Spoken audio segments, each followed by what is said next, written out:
Olá, seja muito bem-vindo e bem-vinda a mais um episódio aqui do nosso Happy Hour BP, o programa que a gente faz o Boteco da Faria Lima numa versão de podcast aqui bem bacana, feita pelo BP Money. Hoje eu recebo o grande Pedro Chiesi, que é analista de investimentos lá da SVN, né, que vai falar um pouco com a gente sobre todo esse mercado financeiro, sobre o timing do mercado, né, como é que tá tudo isso, mercado estrangeiro, o que afeta, o que não afeta, eleição afeta, não afeta, o que tudo isso tá aí no mix pra gente entender, e também a psicologia desse investidor, né, o que esse cara, enfim. Mas antes, deixa eu mandar um abraço aqui à nossa parceira nesse programa, a Cervejaria Praia, né, a cerveja do Condado, né? Então aí um beijo, né, para todo mundo aí da praia que está conosco aqui nesse projeto aí, muito legal mesmo, muito bacana. Todo mundo que toma praia aqui vendo os programas adora, né, editor? É verdade? Todo mundo adora. Um beijo então aí para a praia. Chiesi, eu te chamo de Pedro ou Chiesi? Porque eu sei que você é amigo do Nicolau, e Nicolau fala do Chiesi. Para quem não sabe, Nicolau Eloy é um dos donos do BP Money, né? Aí um beijo para ele, maravilhoso. Então aí, e muito amigo de Chiesi também. Então, te chamo de Pedro ou de Chiesi? Pode Chiesi. Chiesi? Então tá bom. Chiesi, seja muito bem-vindo aqui. Obrigado. Ao nosso Happy Hour BP, meu querido. Maravilha, obrigado pelo convite. Muito bom estar com vocês aqui. Bom, vamos poder ajudar no que for possível, né? Está um mercado bem complicado, bem difícil, então, enfim, vai ser uma boa discussão. Não, vai ser legal, vai ser legal. Você já percebeu que aqui a lógica é bem simples, né? A gente tem aqui os amendoinzinhos, né? Para quem não viu ainda a galera aqui, ó, vou deixar aqui no meio aqui, porque fica mais estilo... Me lembra um pouco o distrito dos Jogos Vorazes. Copo sujo, né? É isso, perfeito. A gente aqui, inclusive um brindezinho aqui. Vou fazer um brindezinho, né? Para começar o programa, né? Aqui. Brinde a quem tá em casa também. Né? A gente vai batendo esse papo aqui sobre o mercado financeiro. Bom, Chiesi, esse mercado ele tá uma loucura, né? Hoje a gente tá gravando nessa sexta-feira, né? Hoje é dia 7 de outubro, né? O público de casa sabe que é gravado, obviamente, o programa. E a gente tá vendo um mercado que ele tá, vamos supor, ele tem muito gatilho, né? Ele tem eleição, ele tem mercado estrangeiro, ele tem uma possível falência do Credit Suisse, ele tem juros nos Estados Unidos, ele tem guerra na Ucrânia, ele tem possível Armagedon de guerra nuclear. Aí do meio do nada ele tem um tweet, né? O Lula soltou um tweet, agora as ações de educação disparam e o Bovespa vai. Então assim, o que está acontecendo com o mercado na sua visão?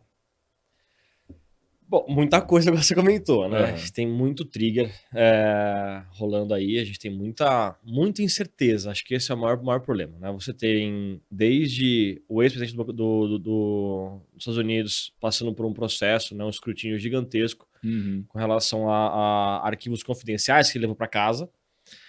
Você tem, igual você comentou, uma possível guerra nuclear na Europa. Você tem uma mudança política em diversos países, para a esquerda ou para a extrema-direita, na Itália ou na América Latina.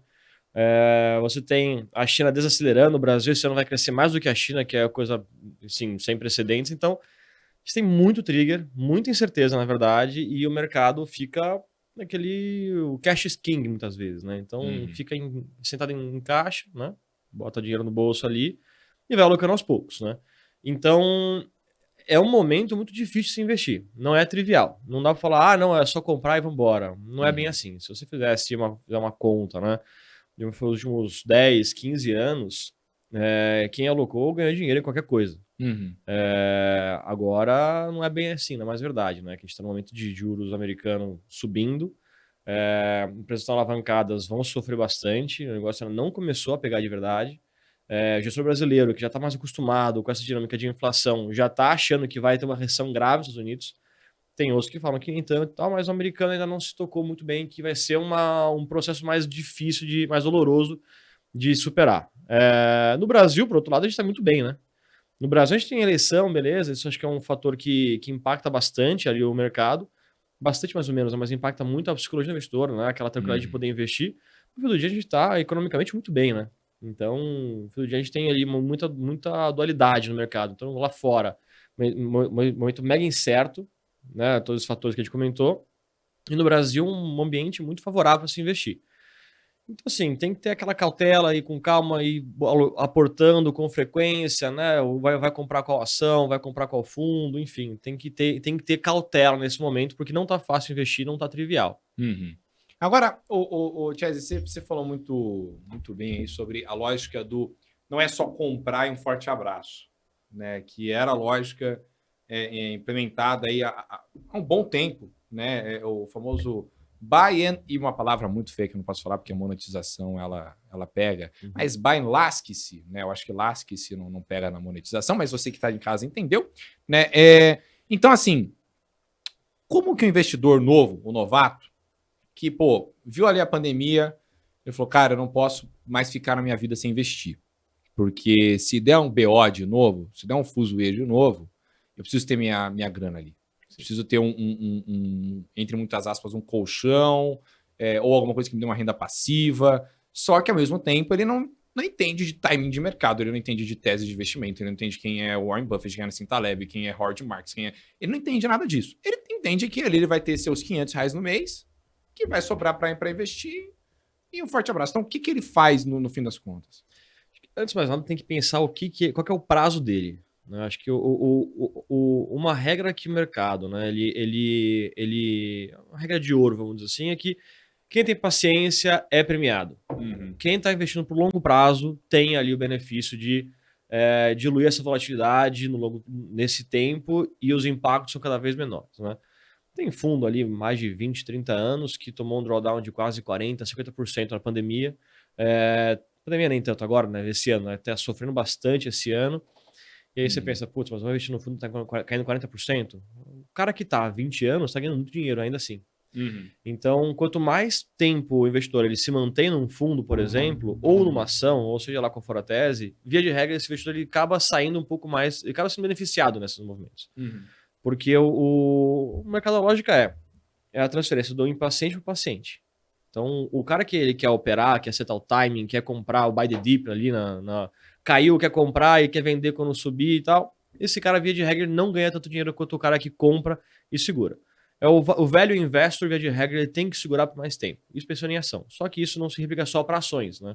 Isso também é válido para qualquer classe de ativo, seja renda fixa, seja fundo multimercado, seja o cara que vai investir, sei lá, em treasury, enfim, o cara que vai ter ali vai ter vários. Ele vai ser premiado pelo prazo que ele se mantém investido. Então, o cara que está começando agora, investidor que está começando, tem ali um patrimônio pequeno ainda, tem uma renda do trabalho dele, ele quer fazer um colchão, igual você comentou, ele quer ter uma proteção do tipo, se tiver uma pandemia, se tiver um choque ali, eu preciso ter uma proteção, pensa que você tem um prazo de investimento. Esse prazo pode ser 6 meses, pode ser 3 semanas, pode ser 15 anos. Mas tenha muito claro qual que é o seu prazo de investimento. Quanto mais curto o prazo, geralmente menos risco você vai ter tolerância. Quanto mais longo prazo, mais risco você vai tolerar. Porque você não está preocupado naqueles movimentos de curto prazo. Obviamente que você está pensando no longo prazo. Então, o investidor que está começando agora, é legal ele começar fazendo um colchão, aquela proteção máxima dele, do tipo, vou ficar sem renda por, sei lá, 6 meses. Então, tenha 6 meses do seu custo de vida já garantidos numa renda fixa, um ativo de liquidez, por exemplo, para você poder passar por meio de estresse. Se você está pensando mais longo prazo, você tem mais dinheiro para investir, monte a sua parcela de segurança e o restante você pensa, putz, eu não vou me preocupar por se esse negócio cair em 6 meses, porque eu estou pensando mais a longo prazo. E você vai escalonando a sua liquidez até você de fato ter um colchão de emergência, 6 meses, e um investimento que você vai pensar por 10, 15 anos, que de fato vai ser a sua aposentadoria. E aí, cada classe ativa, aí você tem um mar de oportunidades ali. Você pode investir tanto em bolsa, em multimercado, pode investir offshore. Eu gosto muito da tese de offshore, porque acho que internacionalmente você tem maior liquidez, você tem maior oportunidades ali para se investir, você diversifica a sua renda, de fato, você ganha em reais, você não deveria investir em reais, você poderia investir em outras moedas, inclusive. Então, uma vez feito esse colchão, você pode aí alongar o teu prazo de investimento, pode ficar mais tranquilo com os choques. Né? Falando um pouquinho sobre offshore, essa tese de investimento internacional. Né? A gente está vendo um dólar aí na casa dos 5,30. Tem dia que ele bate 5,50, né, no mercado financeiro. O quão voo de galinha está esse preço do dólar? Porque assim, vamos imaginar, está 5,50, certo? Mas ele está 5,50 depois de ter tido uma pandemia, depois de ter tido uma guerra na Ucrânia, depois os Estados Unidos terem se lascado até, depois o Brasil ter se lascado até, cenário eleitoral, inflação, tudo. Só que mesmo assim as pessoas falam, continue comprando dólar, certo? Só que eu imagino, pelo menos pelo bem do povo, que em algum momento o dólar vai cair.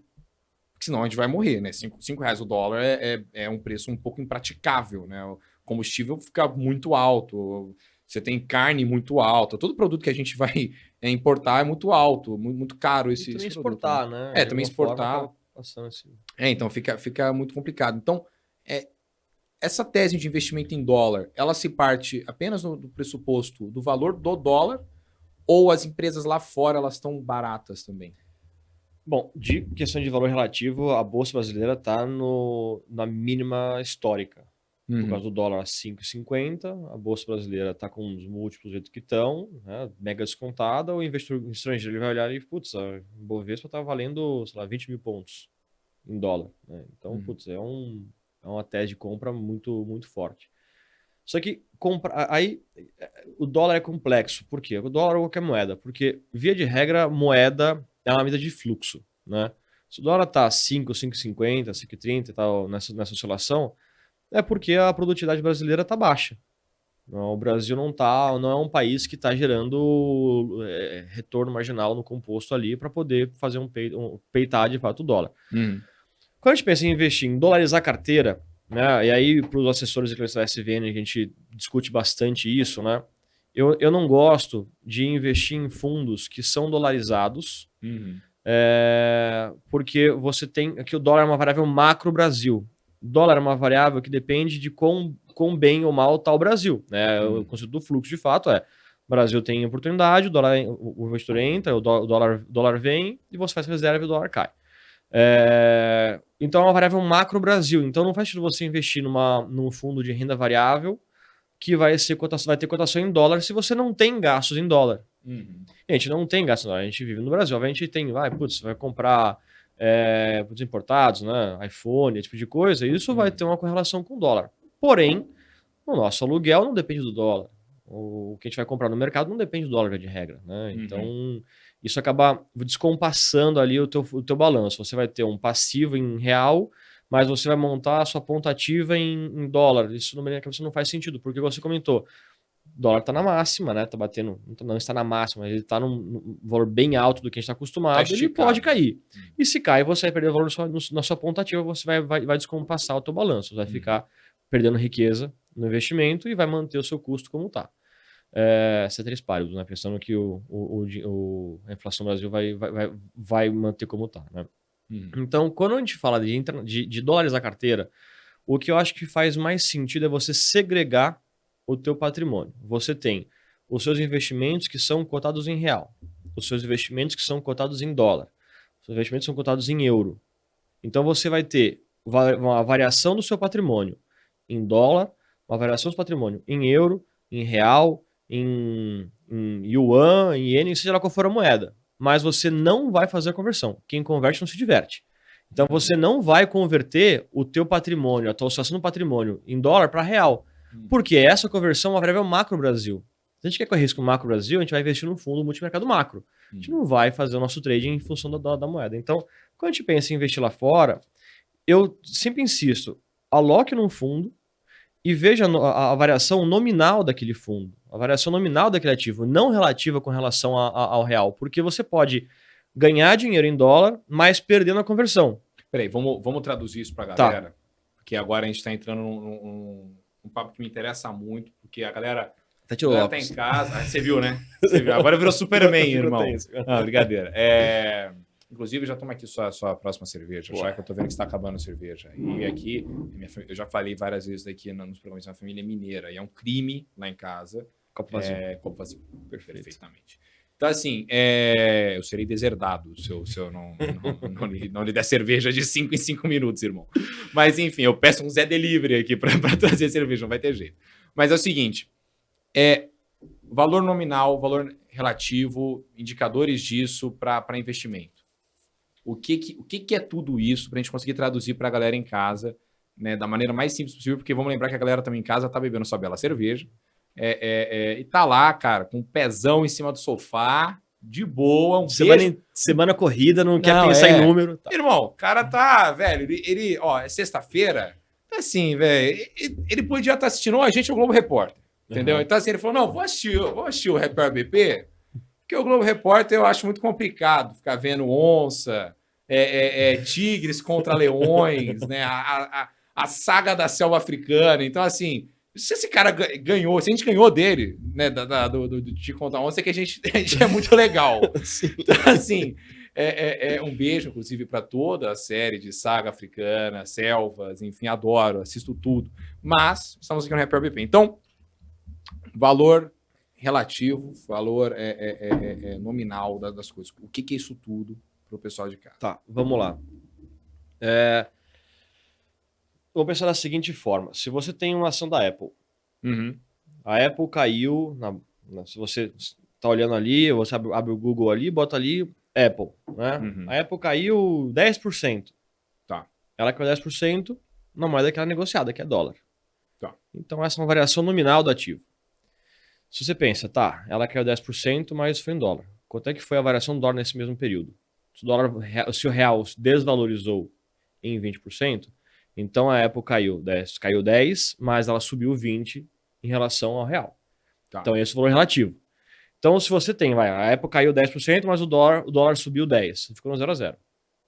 Tá, Porque assim, você teve a queda e a compensação dessa desvalorização, porque a tua moeda se desvalorizou. Então a tua carteira em real, ela ficou no 0 a 0, porque ela perdeu na queda da Apple e subiu por causa do dólar que subiu. O seu patrimônio em dólar cresceu. Então, por exemplo, se tiver lá a ação AAPL, só, Apple lá normal, que é negociada lá em Nasdaq.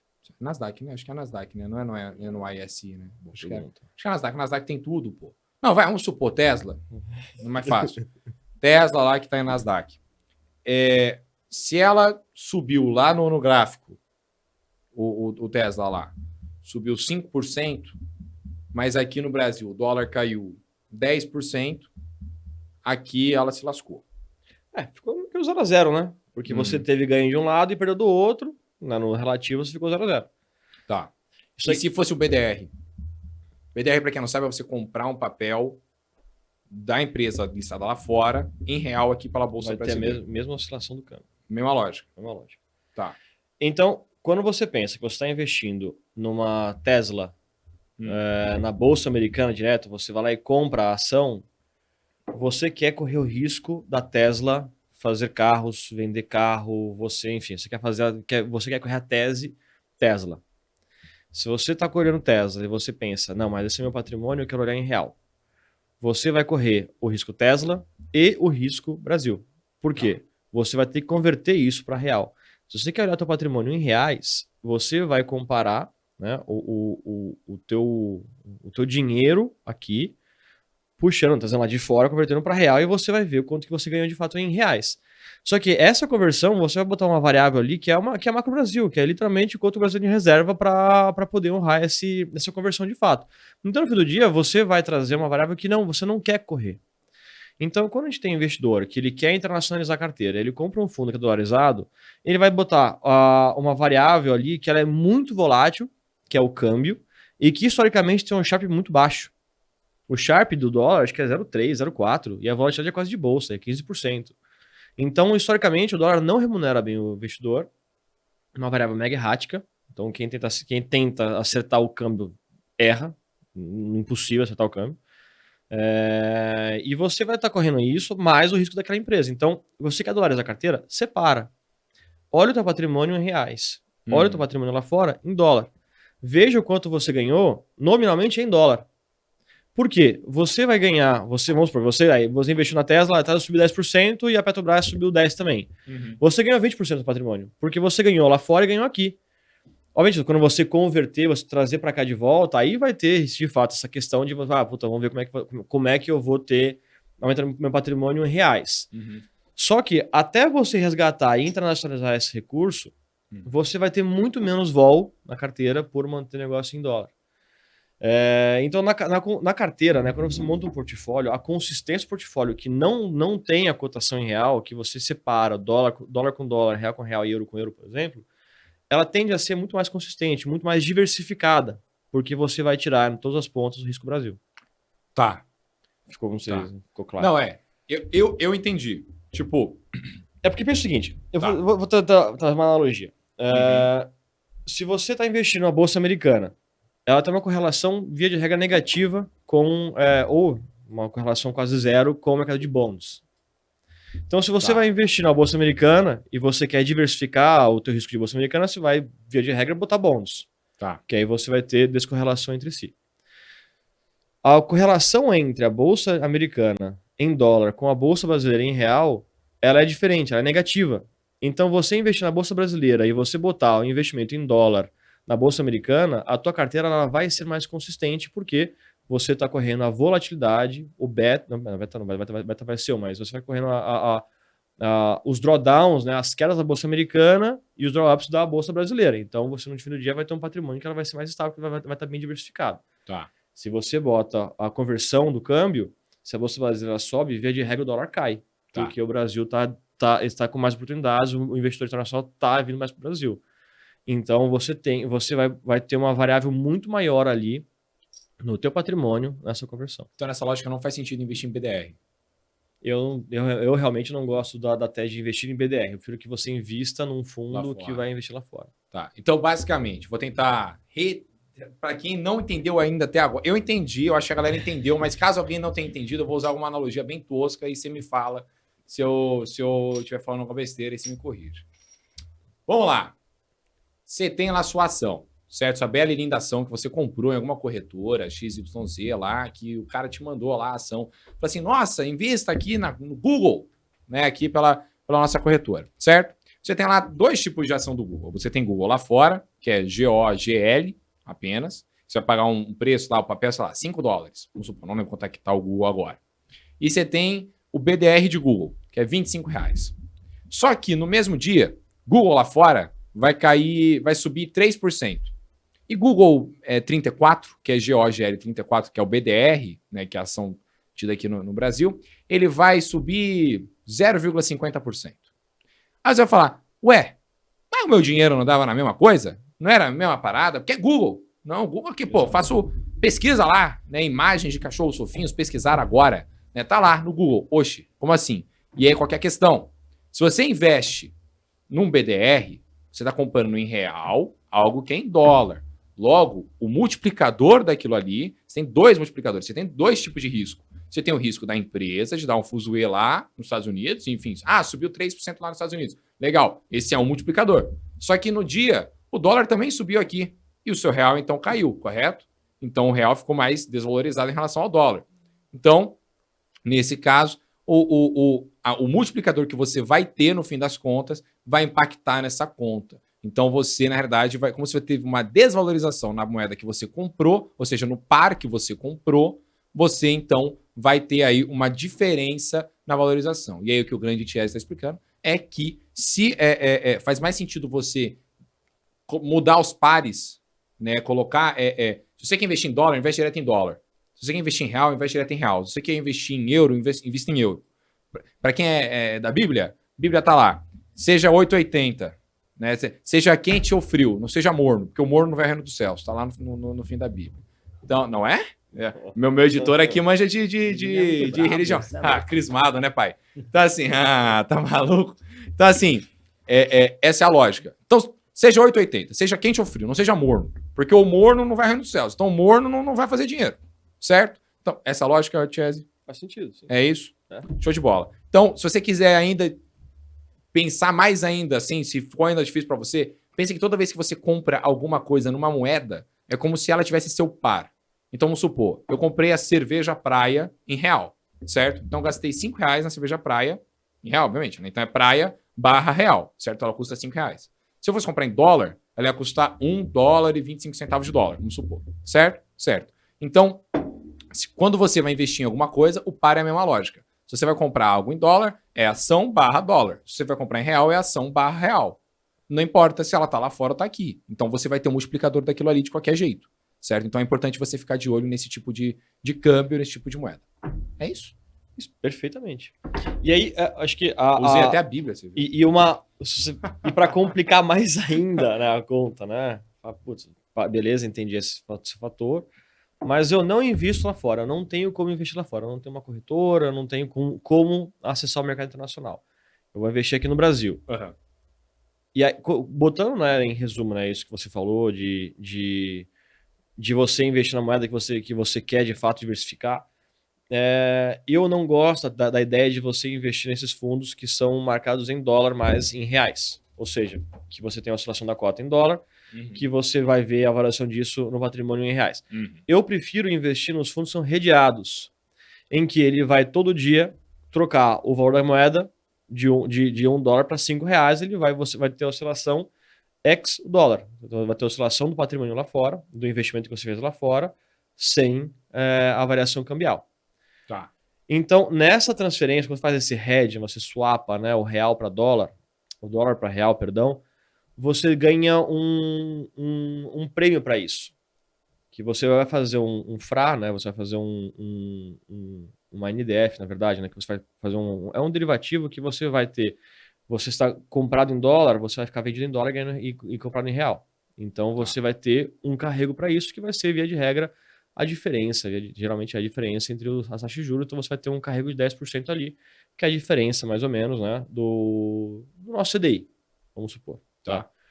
Então, quando você tem um investimento que ele está investindo numa bolsa americana, redeado, você vai ter a oscilação nominal do ativo lá fora, mais 10%, 11%, que é mais ou menos o quanto que essa conversão te remunera.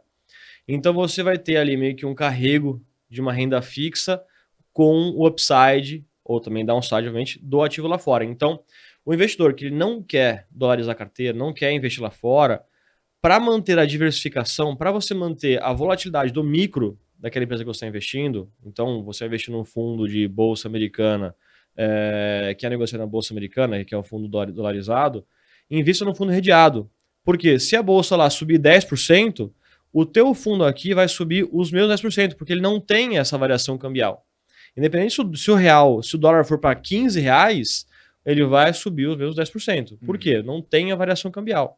Você vai ganhar ainda assim um prêmio. Então, se a bolsa cair 10 e lá fora subir 10, você vai ficar no 0 a 0, porque você perdeu dinheiro nos seus investimentos no Brasil e ganhou lá fora. Então, você mantém a correlação entre os ativos de forma mais realista, né? Então, você vê a vol do S&P, você vai ter a vol do Brasil aqui. Então, você vai ter o seu patrimônio, ele vai oscilar nominalmente ali comparando os ativos. Então, eu acho que faz mais sentido para o investidor que não quer ter investimento lá fora, ele alocar num fundo que seja redeado, porque você vai ter uma maior previsibilidade, um maior entendimento, de fato, do seu patrimônio. Então, eu gosto mais dessa tese, e aí é muito caso a caso, obviamente, né? Não é uma regra, não é uma regra de ouro, mas é como eu prefiro trabalhar com os meus clientes aqui na CVN. Então, eu vou tentar traduzir. Sabe por quê? Eu penso muito na minha avó que assiste isso aqui. Que a minha avó lá de Poços de Caldas, aí ela assiste isso aqui, aí ela depois vai me perguntar as coisas, porque ela quer investir o dinheirinho dela.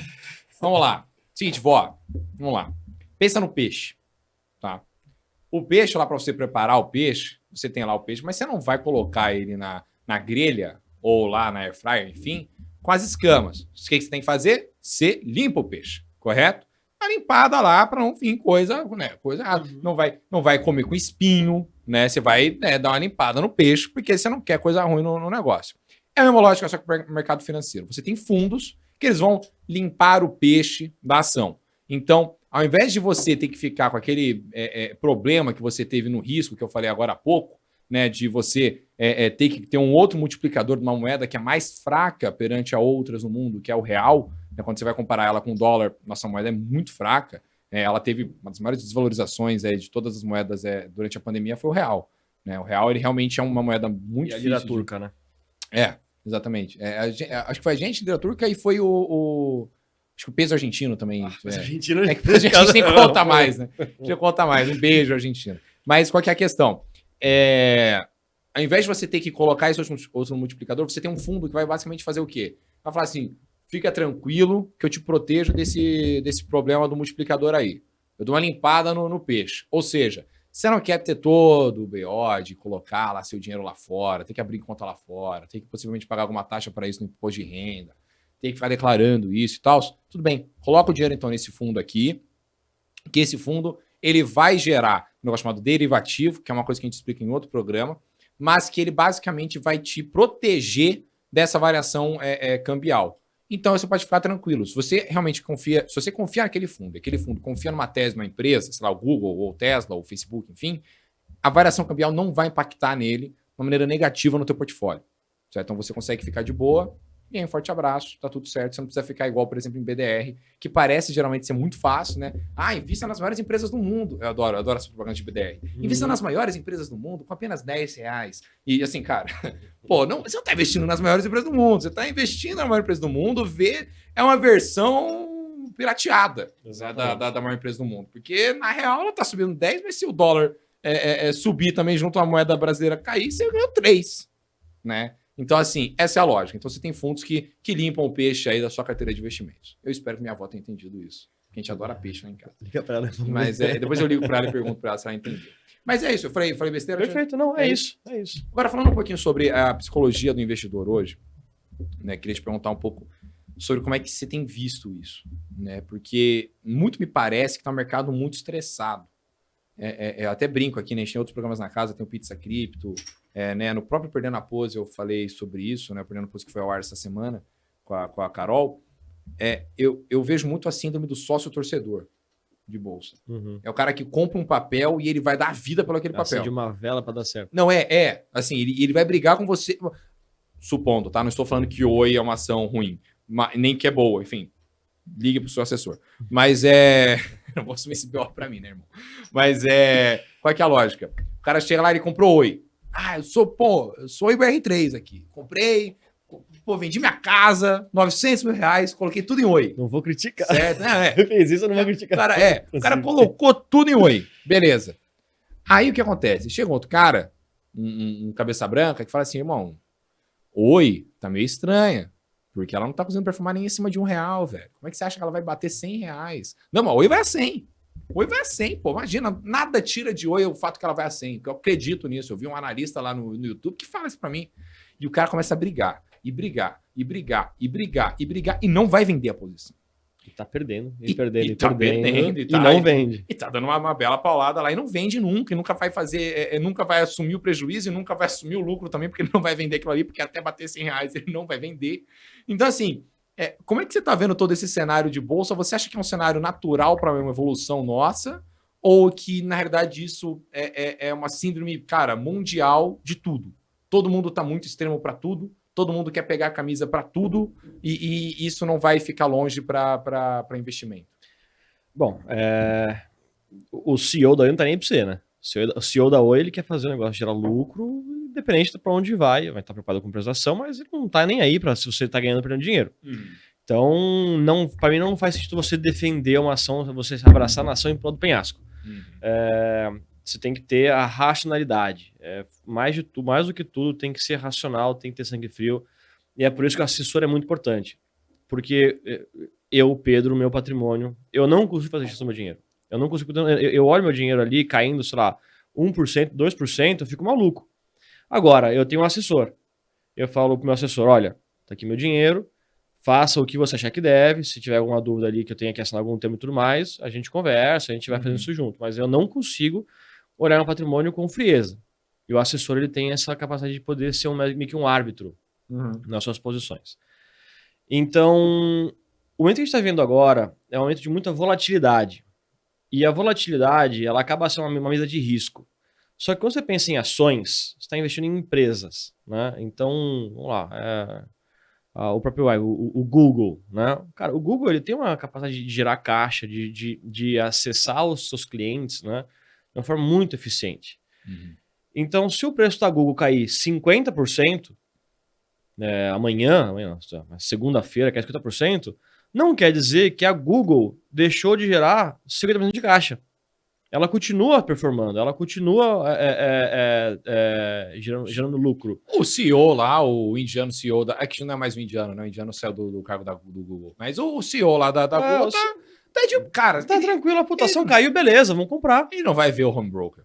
Ele não vai. Ele que é sócio da Google, ele vai, obviamente, se preocupar com a valor da ação, mas ele tá pensando assim, puta, se a ação cair 50% agora, cara, ele tá congelado na ação faz 3 anos, pelo menos, então ele não vai se preocupar com a ação agora. Ele quer gerar lucro por daqui a 2, 3 anos, pelo menos.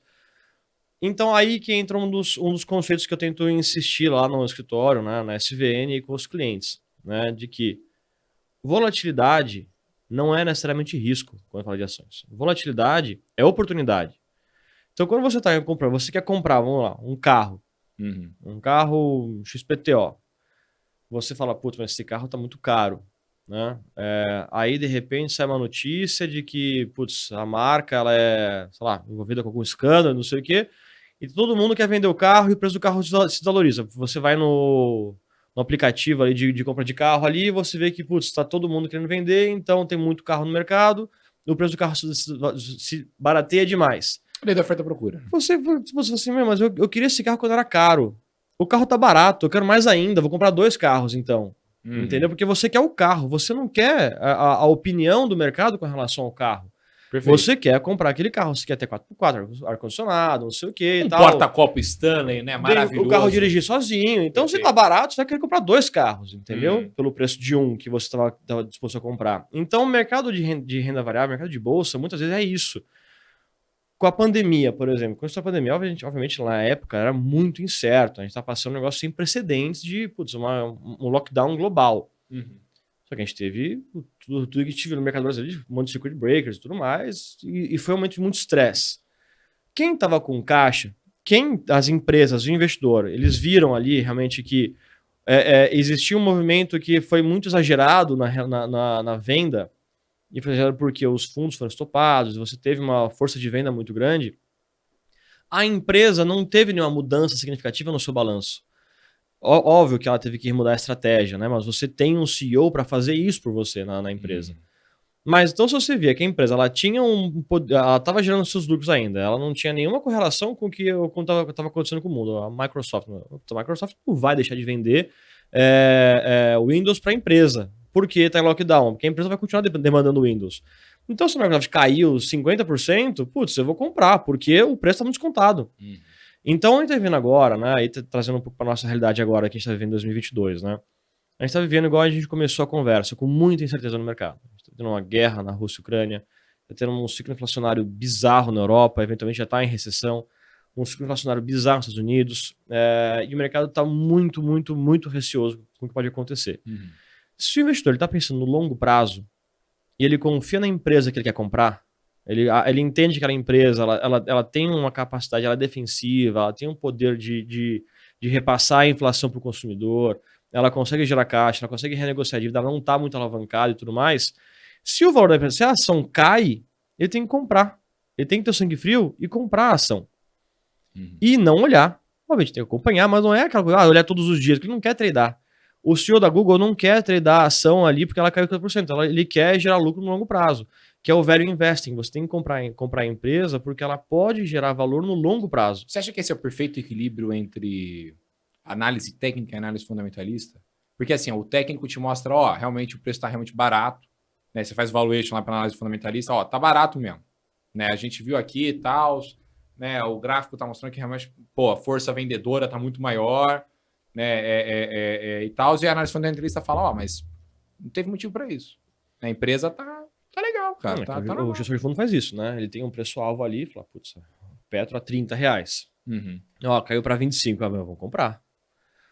32, vamos diminuir um pouquinho, né? Você vai operar orbitando ali o preço-alvo, né? Aí, obviamente, tem muita gente vendendo, cara, deixa cair, a gente compra, né? Mas isso exige tempo, isso requer análise, isso requer, de fato, um pouco mais de experiência do investidor. É por isso que a gente tem, né, na SVN, a gente tem ali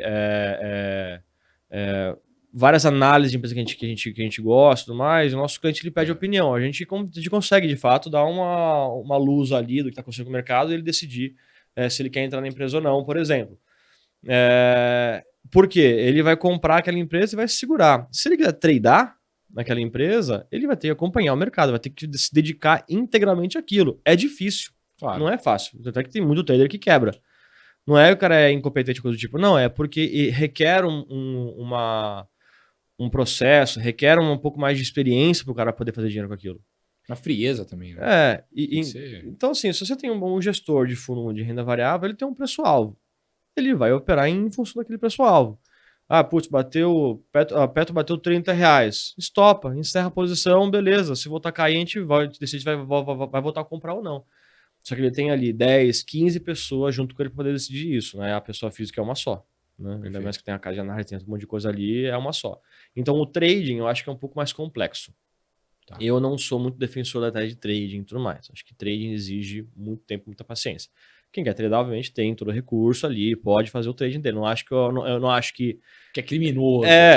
Mas tem que saber dos riscos, né? Tem que estar ciente, de fato, de que isso é uma outra dinâmica. Você não está investindo na empresa, você está investindo no mercado. Você quer peitar o mercado. Então você quer realmente peitar os que estão vendendo, você quer comprar. E tem muito a lógica também de que, mesmo esse cara que é trader, ele tem que seguir alguém. Tipo, ele tem que seguir um cara que seja mais experiente que ele. Ele tem que seguir, ou sei lá, vamos supor, uma mesa proprietária. Aí tem lá a mesa proprietária com um monte de trader e tal. Que, pô, eu acho até a ideia muito bacana, assim. Tipo, eu recebi o pessoal da Axia, da Atom aqui no meu programa algumas vezes. E, pô, realmente a ideia é bem legal, assim, quando você vai parar para pensar em análise de investimento. Só que, assim, mesmo aqueles traders lá, eles têm que passar por um curso, eles têm que passar por todo um filtro, eles têm que passar, cara. Porque não dá pro cara, tipo, pô, quero fazer dinheiro porque eu quero ir no jogo do Santos amanhã. Tenho meus R$100, eu preciso de 400. Vou pedir uma barca de sushi. Não, deixa aqui. Uau, não é assim que funciona. Forget, né, amigão? Esqueça, né? Não é assim que funciona. Aqui, ó, pô, o ombro, cabeça, ombro e vambora. Oco invertido, né? O ombro, cabeça invertido, vai que vai. Agora tá... Cara, assim, né? Tem gente que ganha dinheiro com isso. Não é que não é criminoso, é que eu acho que isso exige skills que não são necessariamente análise de empresa. Uhum. É uma gestão muito de curto prazo, que você tem que estar muito atento, operações muito grandes, então é um negócio mais complexo. E seguir uns caras que, assim, se você for pegar, por exemplo, né, eu fui parar para analisar essa questão do trader, assim, porque antes eu confesso que eu era muito contra trade. Porque a minha análise fundamentalista sempre eu faço trading, tá? Então, tudo bem, né? E aí depois eu fui parar para analisar mesmo, eu falei, não, peraí. Tipo, vamos ter calma. Né? E aí quando você para ver, por exemplo, uns caras realmente assim bons, né, umas empresas grandes, né, o pessoal da Axia veio aqui, a Atom veio aqui, você para ver uns pensadores realmente bons disso, o Alexander Elder, por exemplo, russo lá, que para pensar, você vê que é uma outra parada, né, que a galera às vezes fica achando que é meio um contra o outro, tipo, o Warren Buffett vai sair na mão com o Alexander Elder. Não. Cara, o Alexander Elder fez seu dinheiro, o Warren Buffett fez seu dinheiro, o Ray Dalio fez seu dinheiro, o George Soros fez seu dinheiro, e tá tudo bem, sabe? Ok. A pessoa segue o que achar legal, sabe? Se a pessoa encontrou um cara, né, um influencer, ou influencer não, um professor que o ensinasse sobre, sei lá, Fibonacci, né, e realmente a tese do cara, pô, ele tem uma taxa de acerto boa de Fibonacci, segue o cara, sabe? Se faz sentido, você siga, né? Só que vai vender a casa, é aquele meme, né? Fala, pai, mudamos de vida. O quê? Eu mexi no mercado financeiro, e aí? Então, faça suas malas, eu perdi a casa. Porra, aí é complicado, né, irmão? Mas é isso, pô, tem que ter gestão de risco e tal. E essas empresas, elas realmente são sérias nesse sentido. Elas mostram assim, cara, você tem que ter gestão de risco, não vai fazer besteira, não vai alavancar, né? Que tem muita cara que chega com R$1.000 na bolsa, alavanca para 100 mil, toma um baque e tá devendo para B3 aí. Tudo é aquela filosofia que a gente começou a conversa também, né? Ninguém fica rico do dia pra noite, cara. Investimento é um negócio de longo prazo. É um negócio que... o cara ele vai errar, ele vai ter dias que vai ganhar 15%, vai perder 10 no dia seguinte, vai perder 20 no outro. É um negócio que ele se constrói. Se tem algum nosso ouvinte e tal que queira, vou largar meu emprego e vou virar de trading. Eu acho complexo isso. Acho que é uma decisão muito difícil de ser tomada, porque é muito risco e o prazo é longo e, via de regra, você tende a perder mais do que você ganha, pelo menos durante uma curva de aprendizado, até você de fato começar a vingar. Então, assim, é legal você ter os dois, obviamente. Você tem um negócio de longo prazo e você pode, na sua carteirinha, separar um pouquinho para brincar, entre aspas, né? E tradar. Então, assim, eu acho que o que a gente está vivendo hoje é muita volatilidade. E volatilidade é muita oportunidade, inclusive. Então, se o investidor ele quer comprar um negócio para longo prazo e está barato, ele compra. Mas pode cair mais 15 semana que vem. Mantenha. Porque você não está pensando no longo prazo. Caiu 15, vou comprar mais? Então compra mais. Se subiu 50, aí você diminui um pouco, você vende, você realiza o seu lucro, entendeu? Então, acho que você tem que chegar num equilíbrio pensando que é um negócio de longo prazo, você não vai ficar multimilionário em questão de semanas, de mês. Então, assim, tem que ter um pouco de parcimônia. Então, a gente está vendo agora um momento de estresse muito grande. a gente pode ser levado a achar que está tudo muito barato e às vezes realmente as coisas estão penalizadas, a empresa está indo muito mal, só que isso não apareceu no balanço ainda. Nos Estados Unidos agora a gente vai ver um momento de recessão, vai ter muita demissão, os balanços vão ser impactados daqui a 6 meses, um ano, se pá. Então, não necessariamente uma bolsa caiu 15% que ela vai voltar a 15%. Né? Ela caiu, preocupe-se, né? Você pode comprar boas empresas, você pode comprar uma empresa que ainda não apareceu no balanço ali que ela tá ruim. Então, eu gosto de falar, acompanhe pessoas que manjam do negócio, invista num gestor de renda variável, pense no negócio de longo prazo e você chega no equilíbrio ali, né? Então, o assessor ele existe muito para isso também, né? Na SVN a gente faz assessoria, a gente atende os clientes, a gente ajuda eles a decidirem. Só que no fim do dia, o cliente que decide o que ele quer fazer. A gente vai falar os prós e contras, e aí cabe ao cliente ele decidir o que ele quer fazer. Então, quando a gente tem algum cliente ali, putz, mas eu quero deixar tudo em LFT porque eu quero tradear. Falei, tá, mas você tem mais dinheiro fora? Falei, não. Falei, então faz o seu pé de meia, faz a sua carteira de longo prazo e uma outra parte você segrega, separa e fala, olha, se você perdeu esse dinheiro, você para de operar. Você se mantém o que você tem. Se você ganhou, vende, realiza, volta para a carteira de longo prazo, reinveste aquilo e você mantém o valor que você tinha inicialmente para poder tradear. Então, se você ganhou, sei lá, 100 mil reais, manda 100 mil reais para a conta de longo prazo e você volta para os 50 que você estava operando de fato desde o começo. Então, é importante essa disciplina, né? Então, o assessor, cabeça, né? O assessor tem para isso, para ajudar nessa decisão. O assessor tá treinado para aquilo ali. Enfim. Chess, meu querido, o papo tá bom. Maravilha. Mas eu acredito que batemos o quê? Quanto tempo de... 48. Então, muito obrigado pela sua presença, Chess, aqui no nosso programa. Convite. Foi muito bacana. Espero você mais vezes, não só aqui no Happy Hour BP, como no Perdendo a Pose. Então, traga o pessoal da SVN aqui. Vamos brincar também sobre o mercado financeiro aí, comer pimenta. Gosto muito, inclusive. Você gosta de comer pimenta? Pimenta e cachaça. Então, pimenta e cachaça? Olha, então vai ser legal. Então vai ser legal o fantasminha aí. O fantasminha até veio já, você viu. Então, assim, então vai ser uma honra receber. Então pode vir aqui no meu programa, muito bacana. Tá certo? E muito obrigado aí pela sua presença aqui hoje. Obrigado pelo convite. Valeu, gente. Obrigado a você também que nos acompanhou no Happy Hour BP desta sexta-feira. Eu vou ficando por aqui. Você continua aqui no canal do BP Money, que tem muito mais informação aí sobre o mercado financeiro, com muita diversão, educação, enfim, você vai acompanhando aqui sempre nas nossas redes sociais também, @BP Money. Então vai lá, cheque tudo lá no Twitter, Instagram, TikTok, enfim, a gente tá em todo lado, tá certo? Eu vou ficando por aqui, vocês se cuidem e a gente se vê logo logo. Até mais, tchau, tchau!